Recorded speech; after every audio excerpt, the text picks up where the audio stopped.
ওরা আমাকে এভাবে কেন মারলো মা?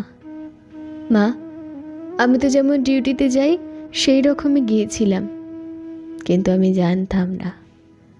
জানতাম না যে আজই হবে আমার শেষ দিন। আমি তো আমার জুনিয়রদের সাথে একসাথে কত গল্প করতে করতে রাতের খাবার খেয়েছিলাম। জানো মা, অনলাইন থেকে অর্ডার করে আনিয়েছিলাম আমার প্রিয় খাবারটা, ওটাই আজকে খেয়েছিলাম। তখনও যদি বুঝতে পারতাম এটাই শেষ খাওয়া, এটাই শেষ গল্প। ডিউটির বাঁধনে আমি যখন ক্লান্ত হয়ে গেলাম মা, আমার চোখ দুটো ঘুমে বন্ধ হয়ে যাচ্ছিল, একটু শরীরের ক্লান্তি মেটাতে গেলাম। তখনও যদি বুঝতাম মা সারা জীবনের মতন বিশ্রামে চলে যাব। ভোরের শীতল বাতাসে আমার একটু ঠান্ডা লাগতেই আমি লাল চাদরটা ঢেকে দিয়ে একটু চোখ বন্ধ করেছিলাম শুধু। সেই সময়ের অপেক্ষায় থাকা ওরা আমার সাথে ছি ছি ছি ছি ছি। মা, আমার খুব কষ্ট হচ্ছিল জানো তো। অনেকবার আমি বারণ করেছিলাম ওদের, চিৎকার করেছিলাম, বাঁচাও বাঁচাও, কে আছো, আমায় বাঁচাও। কিন্তু কেউ আমার চিৎকার, আমার আর্তনাদ শুনতে পায়নি জানো তো মা।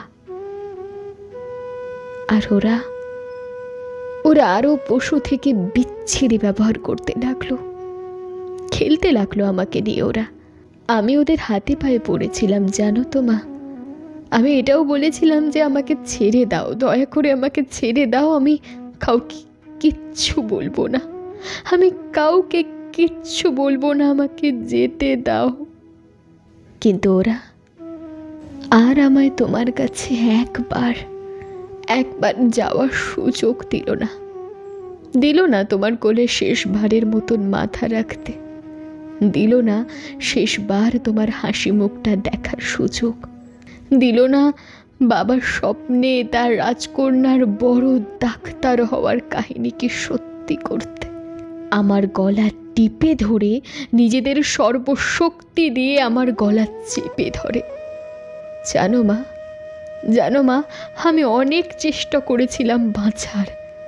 হয়তো আজ ভগবানও চাইনি যে আমি বেঁচে থাকি, ওই পশুদের শক্তির কাছে আমি হেরে যাই মা। আমার গলার হাড় ভেঙে যায়, ওরা আমাকে ওভাবেই ওখানে ফেলে রেখে চলে যায়, ওই বিবস্ত্রভাবে। সকালে সবাই আসে, কিন্তু এ কি, আমি কারোর সাথে কথা বলতে পারছি না কেন? মা, তোমাকেও দেখতে পাচ্ছি, তোমায় কত করে ডাকছি, তুমি শুনতে পাচ্ছ না কেন মা আমার ডাক? ও মা গো, এই তো দেখো এখানে আমি। ও মা, এই তো, তুমি কাঁদছো কেন? কি হয়েছে তোমার? দেখি মা সামনে একটি লাশের দিকে তাকিয়ে হাউমাউ করে কাঁদছে। লাশটার মুখের দিকে তাকিয়ে আমি তো শিউরে উঠি, এ কি, এটা যে আমার নিথর দেহ। আমি কি তবে মরে গেছি মা? আমিও কাঁদতে শুরু করলাম।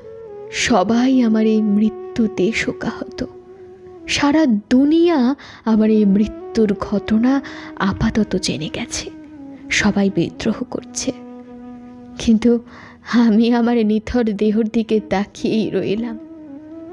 আমার শেষটা তো আরো ভালো হতে পারতো বলো মা। দেখো না মা, ওরা আমার মুখের দেহের কি বিচ্ছিরি অবস্থা করেছে। দেখো না মা, আমার চিৎকার করতে খুব ইচ্ছে করছে, কিন্তু আমার আওয়াজ কেউ শুনতে পাচ্ছে না।